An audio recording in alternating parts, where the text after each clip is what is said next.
audience. I'm calling people out. I have a soundboard that I use when I'm talking. Every literally 8 to 10 seconds, something is happening. Because what I realize is you have to keep it interactive. You don't want to just be a talking head with information. It's important to be educational, but you don't want to just be like, here's my slides, we're live. That doesn't do anything with the audience. So I make people feel as if they're in the room with me as soon as it hits off. Thank you so much for tuning into Journey with Christian D. Evans podcast. I'm your host, Christian D. Evans. This next guest, boy, we are so excited about having him on. Many of you guys are probably very familiar with leveraging LinkedIn, definitely in a B2B play. Well, this guy is a 4-time LinkedIn top sales voice. So my question is, do you think you should listen to this guy and maybe share this episode with a friend or a colleague? You bet your ass you should. That's the reason why I have this next guest on. He has been fortunate to be named a back-to-back LinkedIn top sales voice in 2008 and 2019 and 2020. The crazy part about all this is that he never wanted to create a personal brand in the first place, but he went out there and just dominated this industry. And that's what we're going to be talking about, all these fun little tactics, strategies, and all these things that a lot of you guys are not leveraging at a very high level. Now, he is also works with a lot of B2B play. Also, he runs a YouTube channel called the SDR Chronicles. He also runs incredible podcasts, several podcasts, the One Up Formula, where they learn how to build their success and answer some of the toughest life questions. But also he runs Muffins with Morgan, a live stream on LinkedIn and all sorts of different other platforms where they're able to just freestyle sales talk every Saturday morning around 11 a.m. Eastern Standard Time. So please welcome the sales trainer, podcaster, live streamer, speaker, and my friend, Morgan Ingram. Hi today, Morgan. I've done a lot of podcasts. Might be the best intro I've ever had. I mean, you might have to do hype up everything. That was good. I'm excited to be here. I am looking forward to this conversation, man, because I just want to reiterate this real quick. You have almost 152,000 followers, and the play of LinkedIn has been just tremendous. But before we dive into that, okay, because we're going to be diving into some fun stuff here, I want to ask you a little bit about your journey and that evolution, because ever since LinkedIn was just beginning many years ago, it was just more of a resume play. And now it's obviously playing as a content creator. Ever since Microsoft just bought it, there's been a lot of good stuff, also bad stuff, but also just the right approach behind it. So help me understand a little bit about that journey, the evolution of your own platform, man. Yeah, so I think it's important for anyone that's a content creator that they have to pick a platform that really meshes with them, go all in, and then expand. Everyone's advice might be different, but I think you need to pick something that you go all in and you expand. And I could point to multiple content creators. They started on a platform, they dominated it, they got really good at it, and then they expanded to other platforms, and they used the content that they had there to expand. So I'm saying all that as in my first platform that I started posting videos on was Facebook. I was doing like motivational videos in my car.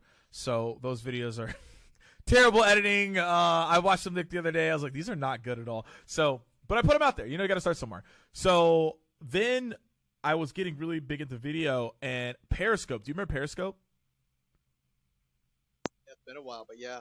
Yeah. So if you're not familiar with Periscope, it's like the first time where live became a thing. So you could go on the app, go live. You could see where other people are going live in the entire world. It was a very unique app. So that's where I started really getting into video content creation. Again, it was motivational stuff. I didn't have really anything much to say. I was just hyping people up. That's really what I was. And I would review books because I was really big into reading. I still am, but I was really big into reading right after college. So I would just continuously review these books and give people advice. Then Periscope died. Twitter bought it. It got really weird. Then I went to YouTube, had my own YouTube channel for a little bit, had some motivational videos, didn't remain consistent because it was just overwhelming at the time. And then I had to take a step back and figure out what did I want to create, but I needed substance, I needed context. So I ended up starting off as a sales development rep, so an SDR, and then I created something which you just mentioned was the SDR Chronicles, and I made it as a YouTube channel.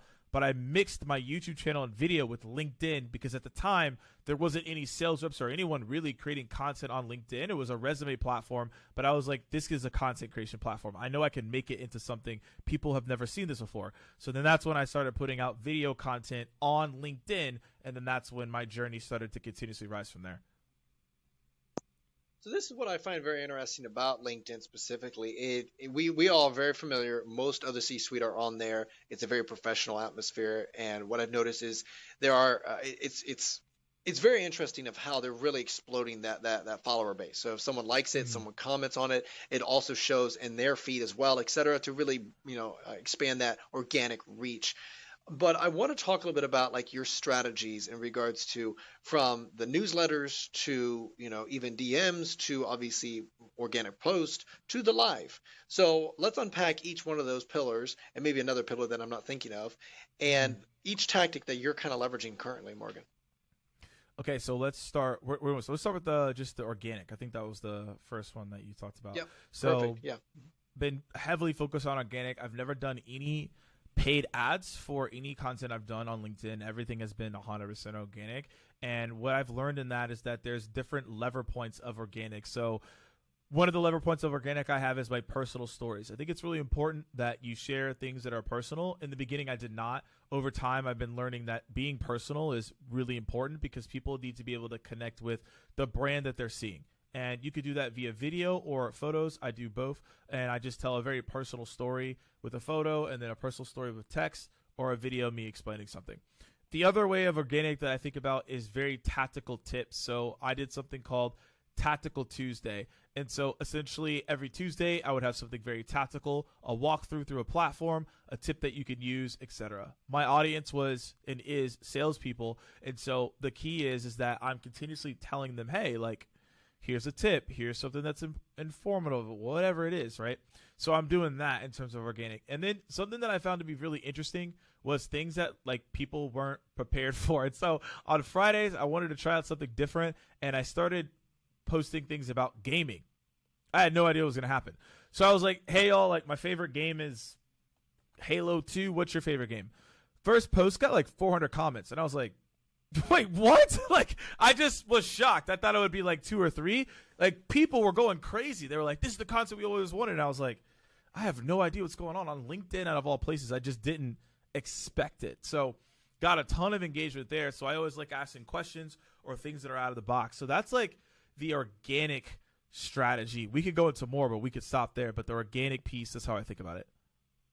Well, I think this is a good play. And I want to ask a little bit because you mentioned here, and I have actually pushed out some things, and I pushed out some things that are political or trending, or some things that are very aligned with our thesis, which other podcast content. And what I found very interesting is, Morgan, how do you analyze it? Because like you mentioned, it's like just testing things. Because some things, the most random thing actually produces the best result. And just like that, that question, for example. So how do you test it? Was that now that like, oh, we got to do a lot of iterations of maybe A/B testing? Or do you more of just kind of like spray and pray and say, hey, let's just push out some random stuff, some hot topics, some tips and tricks, some very, organic stuff, some really knowledgeable whatever, or more of just random questions, et cetera? Like, what is your approach exactly strategically? Because it is that kind of just finding that iteration. Yeah. It's a great question, and it's intentional. It's not random. So the gaming wasn't random. So what I do is I have 5 pillars of content. I believe if you should have 5, but there are like 2 that are like help your business, right? So for example, like I have one, well, I'll tell you what it is now because I've changed a little bit because I've kind of rebranded a couple things, but one is on sales tips as a whole. My audience is mostly sales. That's where I started. It's what I talk about, sales. 2 is around video marketing, B2B influencer marketing. That's a topic as well because that's part of services, so I talk about that. 3 is then video games. So video games was a pillar, but like I never really dipped into it yet because I was still building the first one. I was just only sales and I just stayed in that lane, but I knew one of my pillars was also gaming as well, so I throw it in there. Number 4 is anime. From time to time, I just throw it in there and I'm like, all right, cool, let's just see how people react, right? And then 5 is like more holistic. It's like growth mindset as a whole. It's like, here are things you should be doing, like going to the sauna, float tanks, cryotherapy, books to read, like growth mindset. Could be more career development, but I see it as growth mindset. Those are my 5. And so that's how I plan to test new things. Now, I always stick to 5 pillars, but I can always remove them. So there was another one that I had, and it was basically just around solely time management. But now I've taken that out, and I've added a new one, which was the growth mindset. I was like, well, time management's cool, but I want to go growth mindset. And then I continuously basically add and replace accordingly. So I've had a couple of additions. I've removed a couple of things because it doesn't fit where I am right now in my journey. And my last piece that I'll add is, if you pay close attention to the content that I have, when I started noticing that more people like the video game content, some of the logos that I have coming out, or even in my content, there are video game references in the content if you know what it is. So there's like even subliminal messages in there. So it gets even deeper. Okay, and let me ask you this. Let's push this into context of a B2B play, because I think a lot of individuals that are listening, they're like, okay, this makes sense. I like those different, micro pillars, and then creating content to obviously, but still at the end of the day, you still want to drive people to your product, your service, your whatever, right? Fill in the blank. So Morgan, how do you kind of, find that balance where it is about gaming, but then also it's that hook to bring them in to your ecosystem to learn a little bit more about what you do, how you do things, et cetera, and your services?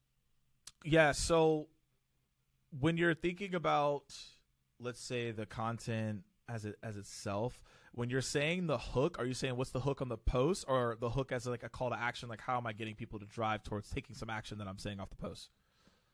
Well, really, I guess, is the context of a B2B play. So, for example, let's say there's someone that's, thinking SaaS. We got a SaaS product on the back end. I'm an SDR, and I want to leverage LinkedIn to push out really good content in those pillars structure. So it might be, hey, I push out Monday motivation. But then the second day, I may be talking about the product of these features or whatever, or solving the problem, et cetera, and how to kind of integrate it into the context of, hey, we've got this product. I'm trying to push my product and get leads from this, but how do I do it in that content formation?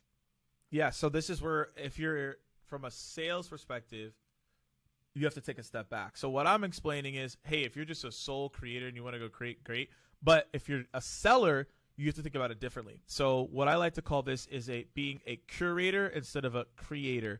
And there's a difference between being a creator and a curator, and I'll explain. So a curator is someone who is finding information and providing context around that information to still provide content. So if you're a salesperson, you may not have the time to do everything that I just told you. You don't have time to create videos and put things out. That's just not you. Okay, that's fine. So what you're going to do is what you should already be doing, which is studying your industry and studying your buyers. So this doesn't require a ton of time. Friday afternoon, weekend, Monday morning, I don't really care when you do it. Go listen to a industry podcast or a blog or someone that is a thought leader in your space. There is some type of material. If you're saying there's no material, you're just not looking hard enough. So once you find the material, now guess what? You're going to read the material or you're going to listen to it. I know, shocker. And you're going to learn. I know, very hard concept, but you're going to learn. So once you've learned, you're going to write down 3 things that you got out of it. And then the next week or that week, you're going to write a post on the 3 things you learned from the podcast, the article, the blog, whatever, the book if you decided to get one. I don't really care what you do, but if you do that once a week, that will create a trickle effect and you'll add context around what you're doing. And you may be looking for a lot of likes and comments. That's not what you're looking for. You're just looking for the right eyeballs on this topic to show that you know about the topic, and then people will engage with you. Another key thing that you can do as well is tagging people that wrote this article or even did this piece of content or were in the podcast. People appreciate that. It's an easier way to connect, and that's how you get engagement. And so what I find so interesting about this is in regards to some sort of call to action, because you obviously wanted to do this for a clear kind of result. It is content, but also, and what do you found are some good, kind of low hurdle call to actions? Hey, here's a newsletter. We put out more stuff, or hey, here's an e-book, right? I've seen a lot of people, they actually have some really cool books that are relative to it, or just other, videos or trainings, et cetera, that help solve those problems.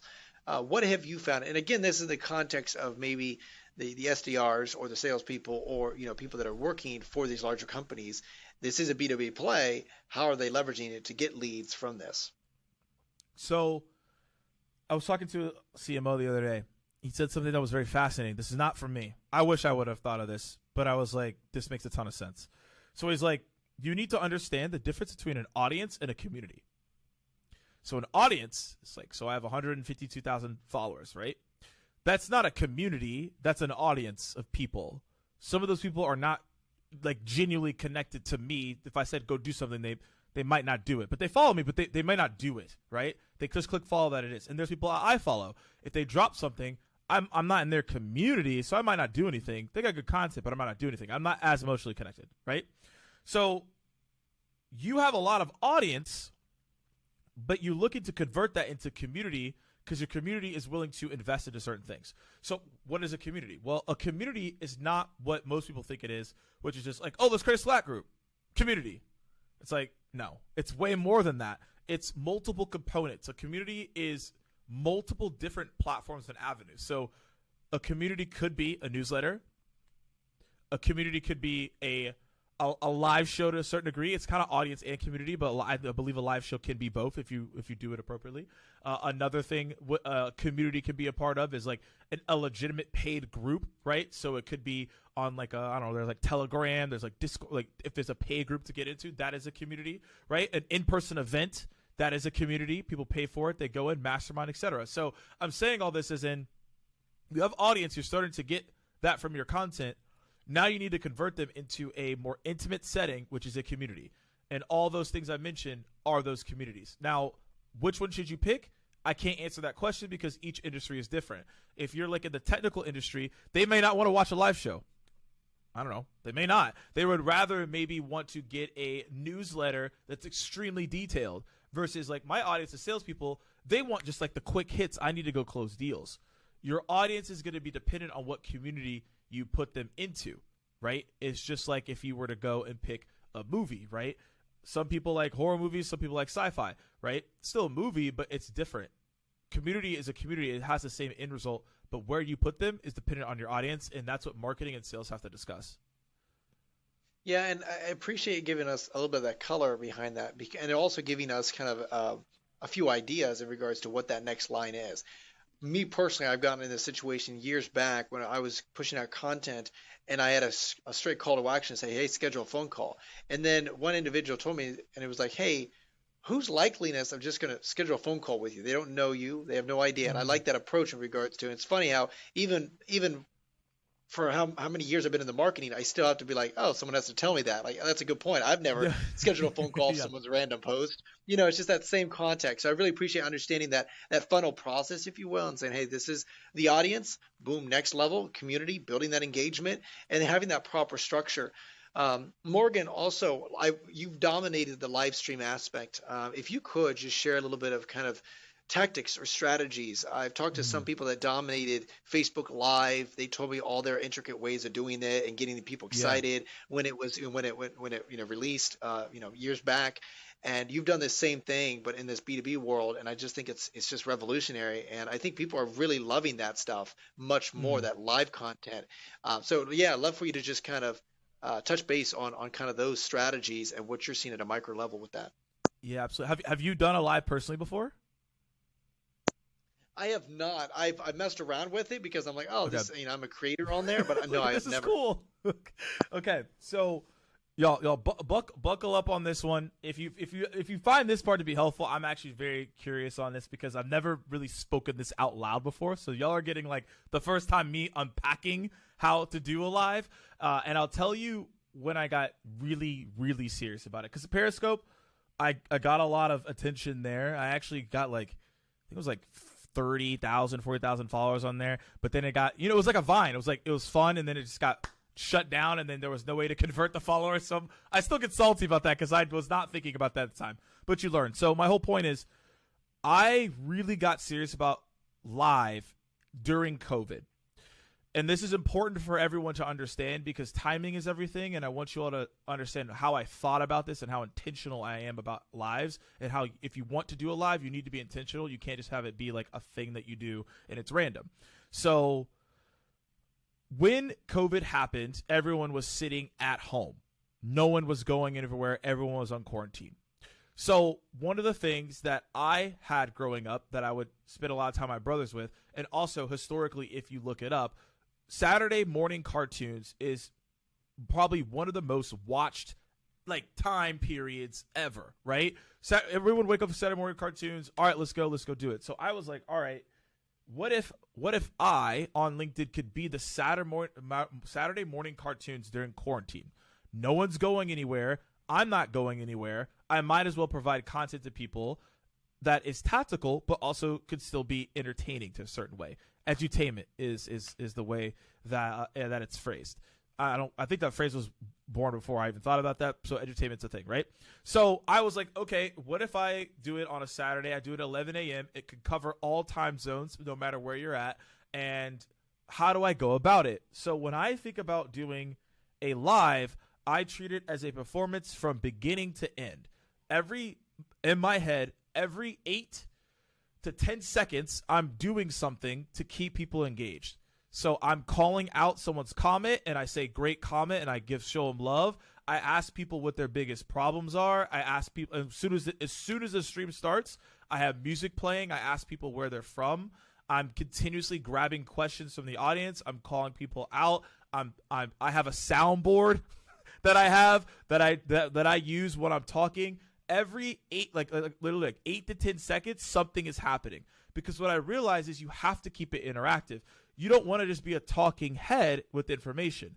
It's important to be educational, but you don't want to just be like, here's my slides, we're live. That doesn't do anything with the audience. So I make people feel as if they're in the room with me as soon as it hits off. And so how I've been successful with it is I'm like, hey, y'all, like, this is what we're here for. This is what we're going to do. Music is playing. I ask people where they're coming in from.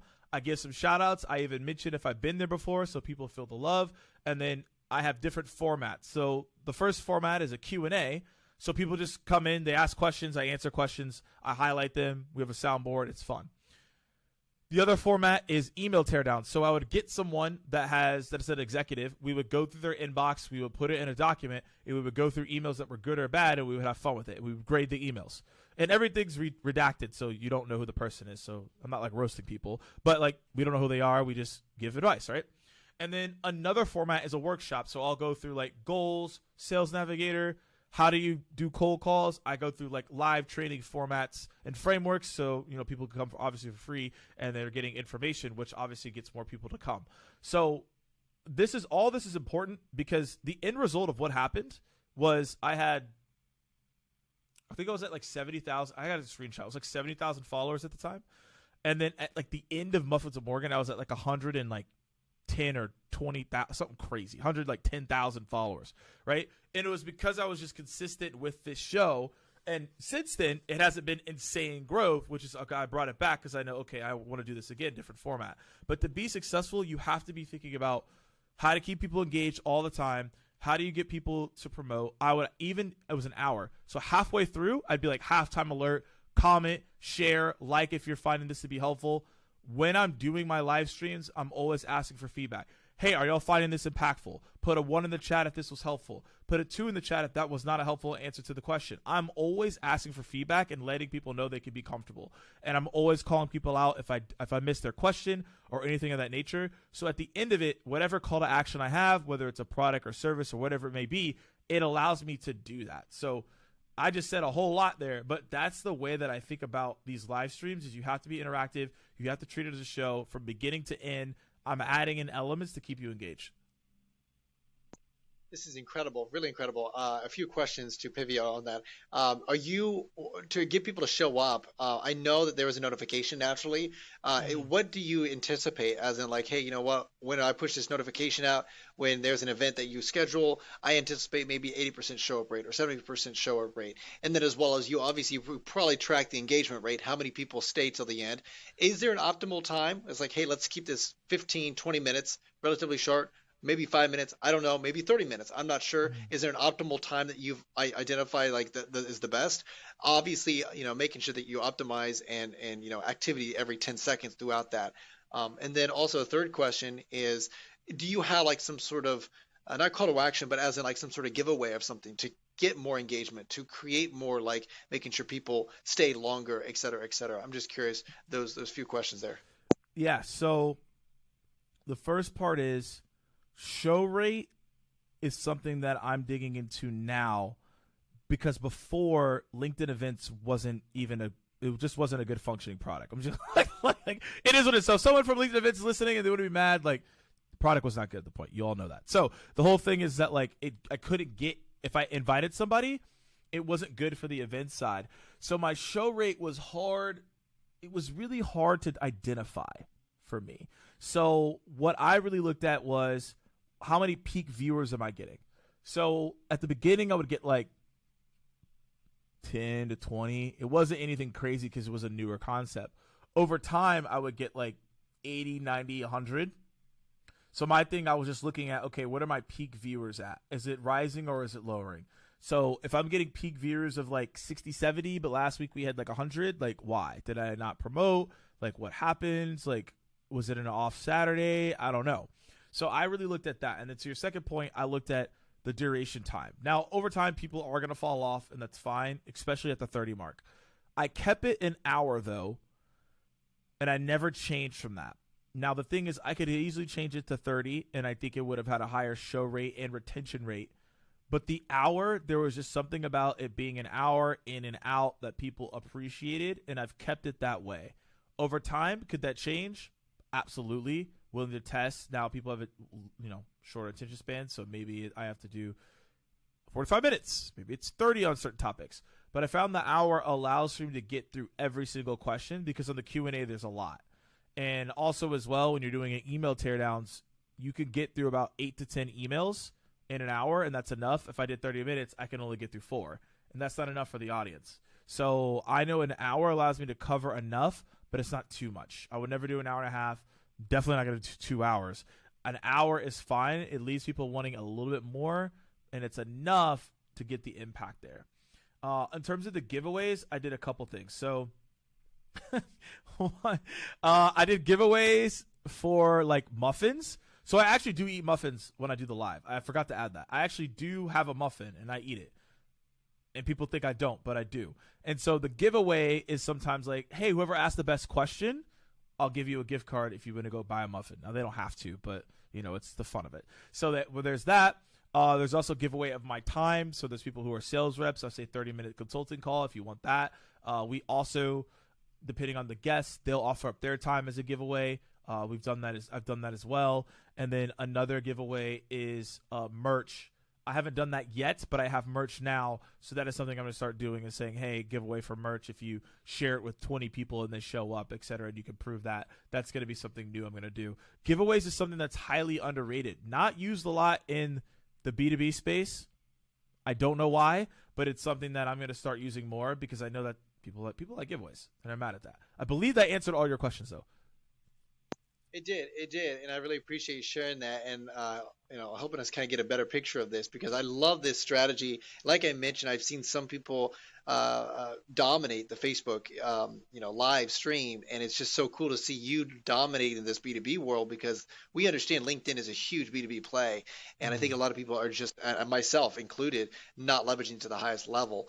Now let's dive a little bit further into this. So I love how you mentioned you have some sort of giveaway of some sort, structuring that out. You put it for an hour long length time. That's kind of what you structure it as.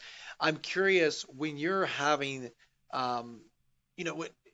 when you're having this conversation with these individuals, how do you expand this out? Like, for example, you're starting with 10 to 15. Are there certain things that you're saying, hey, you know what, make sure you share this out, make sure you're liking this, make sure whatever?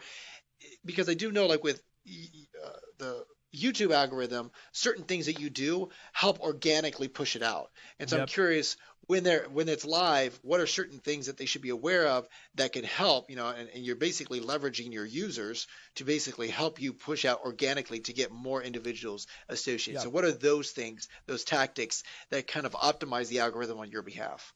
All right, I'm gonna get really like geeky and nerdy here. This is like super granular. So are they ready for that? I don't know. This is super. I'm gonna go super granular. So are they ready? Is your audience ready for this? I don't know. I'm gonna get really deep on this. So when you're producing a live or a video content, you have to think about 3 components: pre-production, production, and post-production. And when you think about those 3 components, that's how you should think about your strategy to execute the live.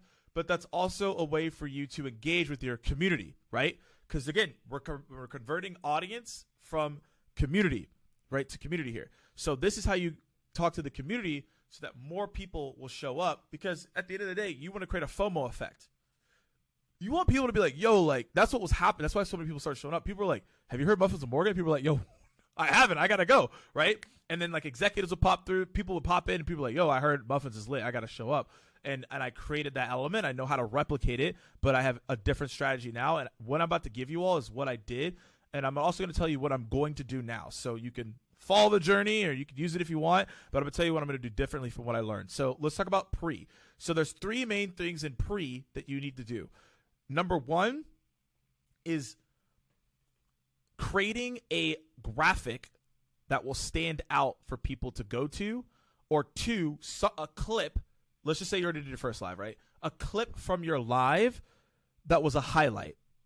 So let me give you an example of where that comes from. It's not really, a lot of stuff is not like new things. It's just like you have to think about it as in something that's already existed to be popular. ESPN top 10. You've seen a top 10. You've seen top 10 ESPN, right? Top 10 plays, right? Love it. So when I see a top 10 play from a sport that I don't really watch and it's pretty cool, I might go watch that sport. Like, it's the reason why my brother and I got FIFA. We saw a highlight. We saw like a bicycle. We're like, whoa, what is that? So we literally bought the game, started playing the game, started watching soccer. I have a David Villa jersey, right? My other brother loves Mbappe in France. And so now we're like massive fans. But like, if we didn't see that highlight, I don't think we would have actually gotten to FIFA.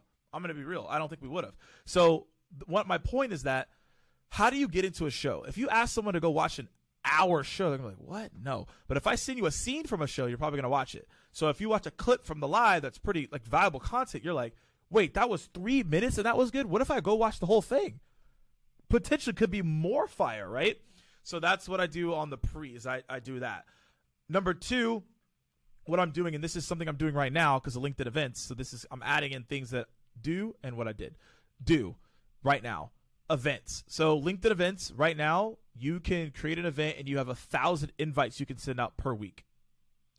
So let's say if you even have like a 10% conversion, right, you're getting at least 100 people to accept, right? Let's just keep it clean. If it's 1%, it's at least 10, and that's still people, right? So you can send out 1,000 to your entire network.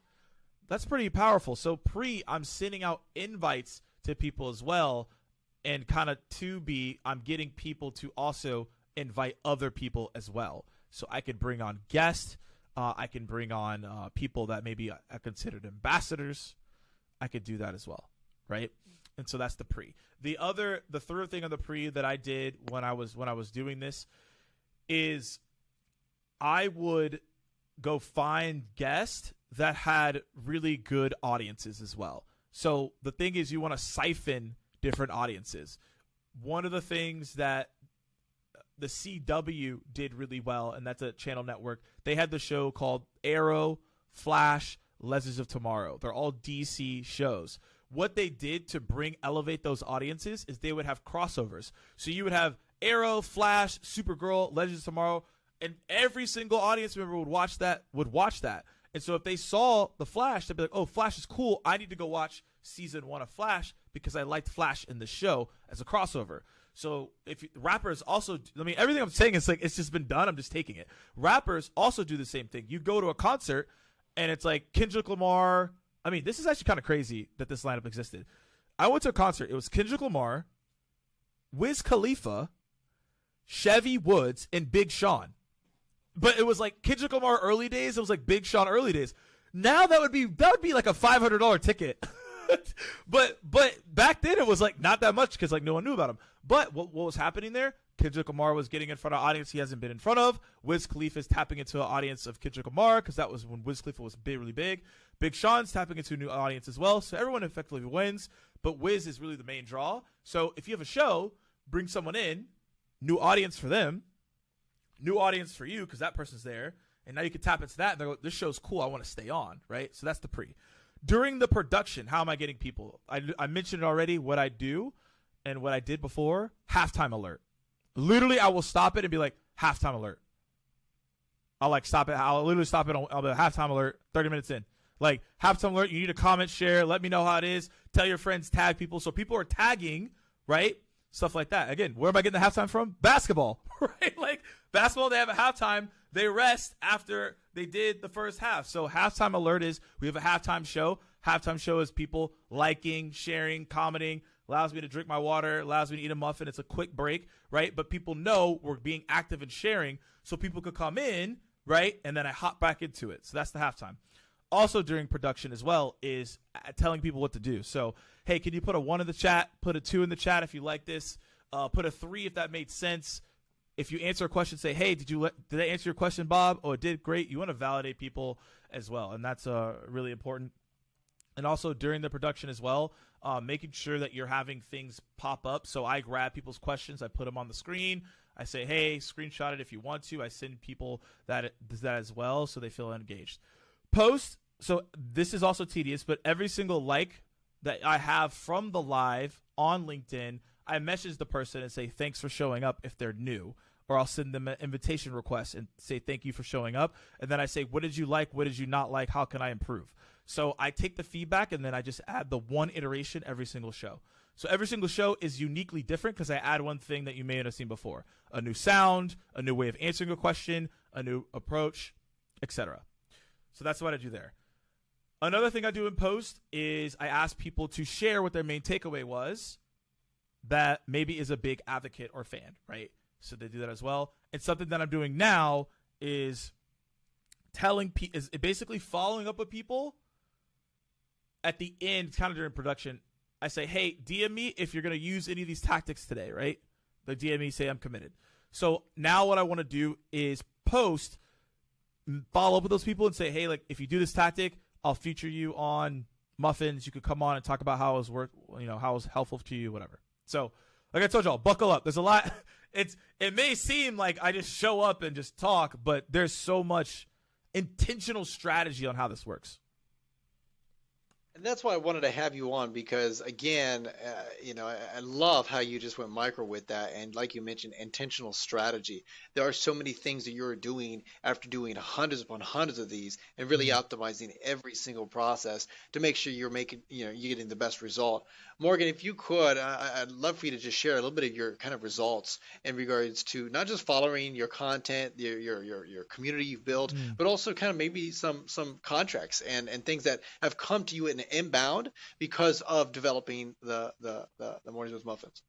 Yeah, sure. So when it comes to the Muffins with Morgan, so this is important for context. At the time, I was selling sales training, and again, this was during COVID, right? So this is like not. I mean, I guess we're kind of right now we're heading into a time as well, but this is during COVID.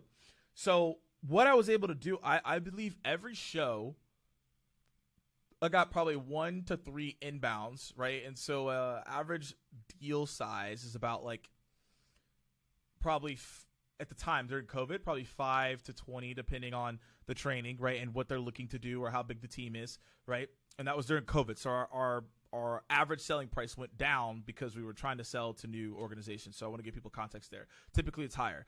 So I was getting inbounds there, and I would probably say from Muffins alone, I did it for a year, so about like 50 episodes worth. I was able to source probably, because in the new year, the contracts went back to normal. So probably about a quarter or probably $400,000 worth of pipeline. And again, that's off of the ACV I told you. So a lot of people. And then again, those followers went from 70,000 to 110,000. So I saw brand new audience come in. I would have existing clients as well come back and say, hey, we want to do stuff. But also I saw a lot of new logos. They would see the content that I was sharing. And I got a lot of inbound because the reps would show up. They said it was great. They would send it to their managers and leaders. And then I would get hit up on the back end to be like, oh, Muffins of Morgan, we want to talk to you about like doing this for our team, like more granular. So that's how I got into that. So the followers went up, repurposed content went up. Even today, my repurposed content for Muffins of Morgan is still my highest engaged content. So I also, and I'm encompassing the show as my repurposed content, and that includes into the pipeline I'm talking about, because the repurposed content from Muffins had the highest engagement for my videos. So my repurposed videos were getting 400, 500, 600 likes and like 80 plus comments on the repurposed videos from Muffins, which then led to about 40, 50, 60,000 impressions, right? Around that. So I was continuously getting more and more visibility off of the show that I was already running on a weekly basis. So people were seeing Muffins a lot. So people were like, okay, like, yeah, I want to engage with you to, bring us in. So when I say that much of pipeline off of, again, a $5,000 to $20,000 offering, it went back a little bit higher to the higher realms. I was able to start getting more of that pipeline because I was doing videos from short form clips, not short form as in like TikTok form. Clips are different than short form. Clips are like 2 to 5 minutes. Short form is like less than 60 seconds. So I can give you all the clarification there. So that was what was really killing it for me. And that's why I continuously got people. And I also was reaching out and people was like, oh yeah, Muffins of Morgan, sales training, you work at this company. Let's talk. So I was just creating credibility across the board. So those are just the results off that. I mean, there's probably some intangible stuff that happened where people felt more connected to the brand. There's probably some things there that are not trackable, but that's in terms of pipeline. From what I saw, that's what was going on. And again, this was during COVID, so it wasn't like, oh, this is hard. So like I knew doing that was helpful because I needed to distinguish myself. Well, I really appreciate emphasizing this because for a lot of our listeners, it's very important, definitely in a B2B play, where to think about sales as a different approach, right? That old style of cold calling, not saying it's dead. I just think there's other better ways to really optimize, definitely in today's world, leveraging this technology and leveraging these systems.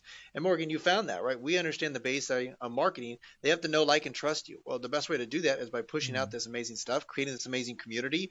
And it's also, like you mentioned, the fear of missing out. Naturally, when you see a whole bunch of people showing up, 70, 80, 90 people, and there's all this, well, shoot, I better join as well. Oh, you're not, with this, Morgan with Muffins. Well, shoot, let's dive into this, and it is that whole structure of it and creating that ecosystem. So I just really appreciate emphasizing not only the goal of what we've heard and we've talked about, but also this, intentional strategies and tactics that you're mentioning.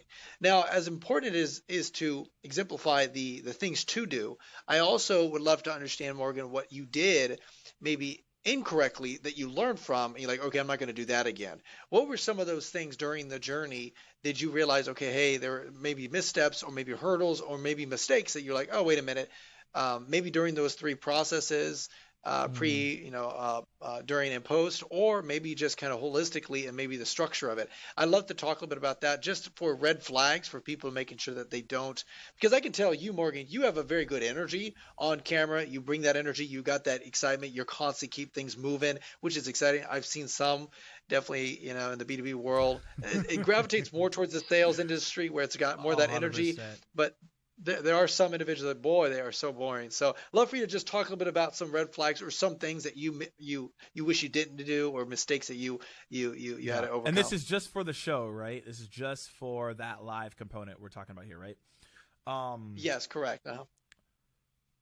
Yeah, we'll break it down pre-production.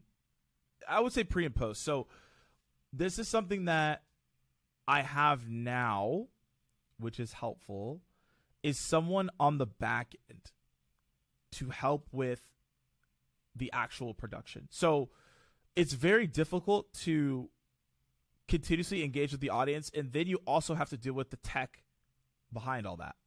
So my mistake was like, I can do this all, right? I can engage, I can bring people's comments up, I can do all that stuff. And like I said, I did it, and I recommend it's helpful. But at some point when you get more and more people, the comments are going a little bit too fast. And so you need someone in the background to be like, we missed this question. Here's something to be mindful of. Or like, hey, people can't hear you on the other end, right? You don't know what's happening, right? Because you're in it. And when I'm in it, I'm locked in. Like, I don't know what else is going on. I'm in it.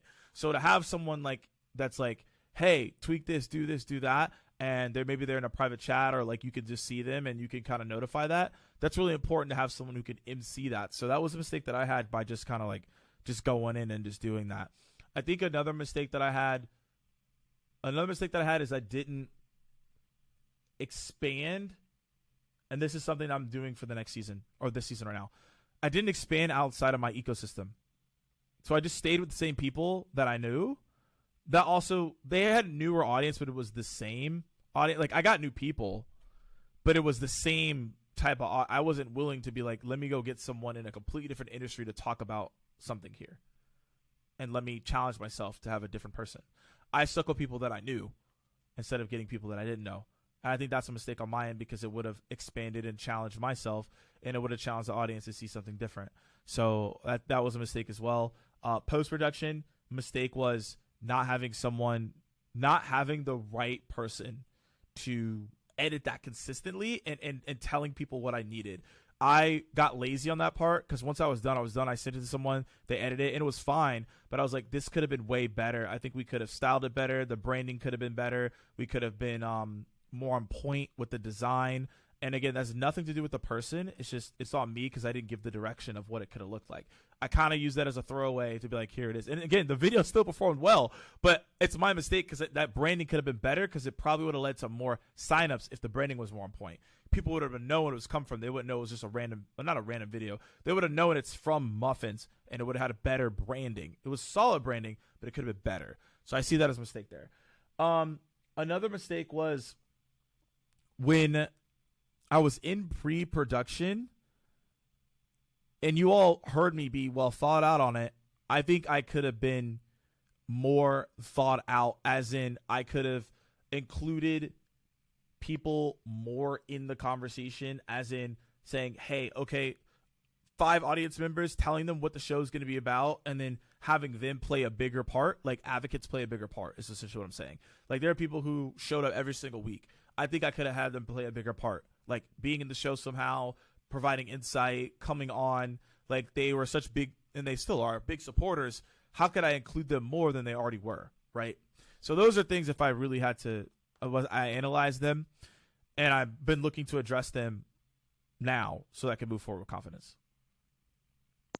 And that's actually a really interesting point. So, like, to reiterate your last point there, in regards to some of the individuals that are like, they love you, they love what you got going on, they always show up, they are, diehards. To be able to engage them a little bit more and be cognizant and say, hey, you know what, love to feature you, love to talk a little bit about what your story, et cetera, somehow. That makes sense. I want to ask, because I've been on, I just on a personal note, I've been on webinars, and it was for a company, and I asked a question, and I'm bringing excitement, and I ask a question, and then I realize nobody's saying anything. Okay, type 2 if you got this, or type 3. I'm trying to get them, and I literally see nothing in the chat. And I don't know if it's just the ecosystem, the audience, the whatever. I don't know what I was doing there, but I just kept moving, because that's just what I do. And I still saw nothing in the chat. Nobody was engaging at all. And I just was like, okay, whatever. But I still just kept the face and played the part, whatever. But has that ever happened to you? And if it has, how do you, or maybe it hasn't, because you're so dialed in. You're like, I know there's people that love me already. You got such high energy. Maybe it's just my end. So I'd love to get your response on that. I mean, it's happened, like on Muffins, not as much, but it's happened in other arenas for sure. Like, I'll go somewhere, I run a similar style. Muffins is 100% me, because it's my thing. But I do use a similar style in other places.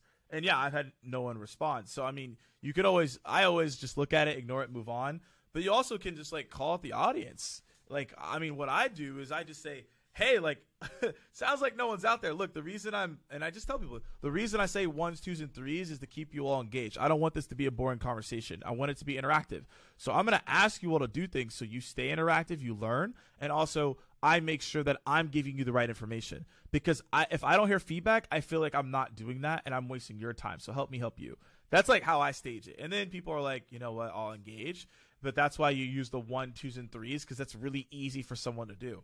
But once I get someone to do 1, 2, and 3, then I can start asking you to put words. Then if you do words, I can ask for bigger things. But I always start 1, 2, and 3. It's super easy for someone to do that. But if I don't hear anything at all, yeah, I just call out the audience and tell them why I'm doing it. And then if you don't do it at that point, then it's just not on me. Then it is what it is, and I'm going to give the value, and I'm just not going to be as engaged, and it's just going to be whatever. If you think about any artist, the best shows, live shows that they've done, is where they feed off of the audience. If the audience is not giving you that energy, you're just going to do what you normally do. You're just going to mail it in. You're going to move on. But I let the audience know, like, that's what's going to happen if you all just don't engage. Because I need to know that you're there and you're actually, like, listening to what I have to say. Because if you don't, like, it kind of is what it is. You got to, like, take a step back on that. No, I appreciate that context. Yeah, and that's actually a very interesting point of view there, and you're right on 100%. Let's dive into a little bit more about the influencer marketing. Now we talked about where you're at, what's going on, and how you got here, which is just incredible. I really appreciate your time and unpacking this for our audience. I want to ask Morgan, what are you doing now to level up your game? I mean, you've hit mass market, you hit mass penetration, you got things rock and rolling, you got tailwind behind you. What are you doing to challenge yourself in the content creation space, the influencer marketing space, to keep riding that tailwind, but also like leveling up your game to always stand out? What are you doing? What are you seeing in the macro and the micro trajectory? Yeah, so I read this article. I'm trying to see if I have, no, I don't have it up right now, but I read this article from this newsletter this morning, and it ties into this answer beautifully, and it really came to me when I read it. It talks about like being the one. And what it means is, how do you be the one of one, or the one person that is the expert in that space? If you're going to do that, you have to commit to the craft to a very heavy degree. And people who have done that are Michael Jordan, whether you like him or not. Like, he definitely committed to his craft, and he became who he became. Mr. Beast on YouTube, there's a reason why he's as good as he is. Like, he's dedicated himself to the craft, right? And I could Warren Buffett, I could mention people, investor, right? Like, there are people who've just dedicated themselves to the craft, and they became elite at that thing. So for me, like, I look at that, and it makes me think about the same thing. Like, there's a lot of avenues I could go down. There's a lot of avenues that a lot of people listening, you can go down. Absolutely. You can go do whatever you want. I think there's something to be said when you're just obsessive about a thing, and it's just what you just love. And I've realized throughout my career, I just talked about lives. I started off in video. I realized like video is just my thing. That's what I love to do. Now, as a core center stone of that on the macro, I'll talk about that in a minute, but I'll start micro first. It's really about video for me. So I'm spending hours, man. Hours studying video. What's a hook, inflection, tone, like backdrop, lighting, what the YouTube algorithm as a whole, the quality of a video. I just brought on a video team just for post editing and literally to identify thumbnails. I have someone who is creating music just for the videos. Like, I'm very, very serious. I just believe that, well, video is now. I don't think it's the future. I think it's happening now. I just believe that right now, for the past 3 years, we've been in these boxes, right? And there's nothing wrong with it. But I think people are starting to be like, I got to see a different type of content. I got to see people. I think the in-person video content, quality style, is what's going to push brands and personal brands to the next level, if done correctly. And I want to be able to figure that out and be really great at that. So I spend all my time trying to identify what makes a great video.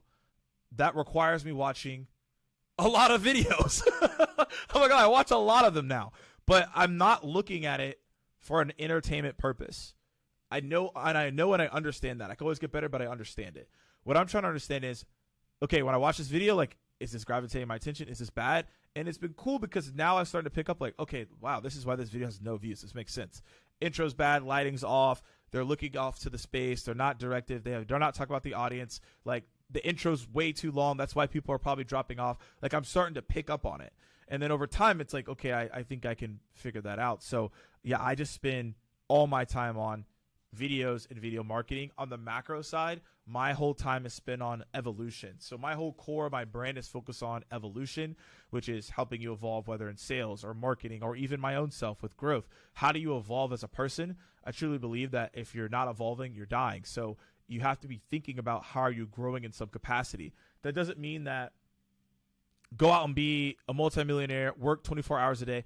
That's not what I'm saying. I'm not saying go hustle your eyes out. I'm just saying just evolve. Like, what's one thing that you should be doing that you're not?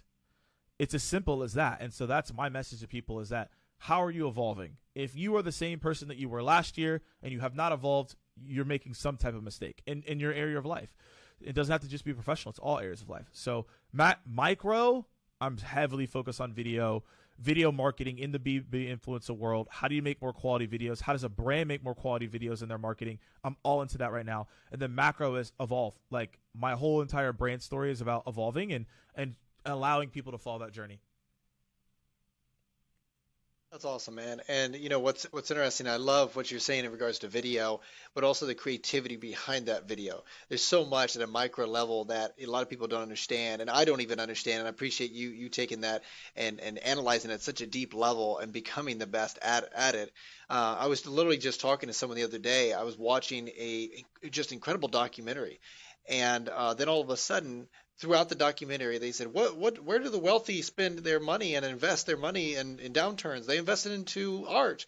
And then all of a sudden there was an ad that popped up and in the documentary, and it was so smooth. Like it was such a smooth transition. I didn't even know it was an ad. I had to like catch myself, like, and it was about Masterworks. And I'm sitting there going, wow. So what my point is what you're saying here is you're getting so micro with that video production that it becomes so streamlined, and people are listening because of that front end, that middle, that engagement throughout that whole process, and you're becoming the best at your craft. So I just appreciate you being on here, man, and talking about that, but also talk about at a macro level where the hell this is going, because Chamath, I follow him religiously, and he was talking about how that next revolution of content creators, like we're already seeing this, but it's like that next level where I don't think we'll have the Fox Newses and CNNs. We'll have individuals out there that will gather the data, and we'll actually, have more trust in these personal brands more so than these large organizations, which is going to be revolutionary. It's going to be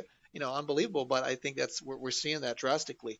We're seeing that even in the influencer and TikTok world, and like you mentioned with LinkedIn, with what you've got going on. Morgan, for those that want to reach out to you, whether they sales training, whether it's more of like understanding but a little bit more about your story, being part of Muffins with Morgan, and impact with what you got there, how do they reach out to you, my man?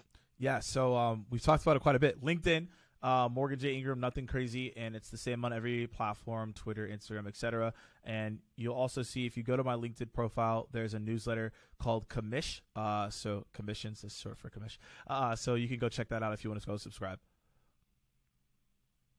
Awesome. And guys, those links are all in the description below. Everything that you mentioned down there, I'll put that all down there so you can literally stop what you're doing, click on that, and engage with what he's got going on. I would highly recommend it. Whether you're a CEO, whether you're an 8-9 figure entrepreneur or founder, or whether you're running a mid-7 figure business, whatever it may be, and you want to integrate this into your sales structure, into your system holistically, or even yourself as a personal brand, highly would recommend reaching out and not only like learning what Morgan's doing, but also listening to what he's got going on.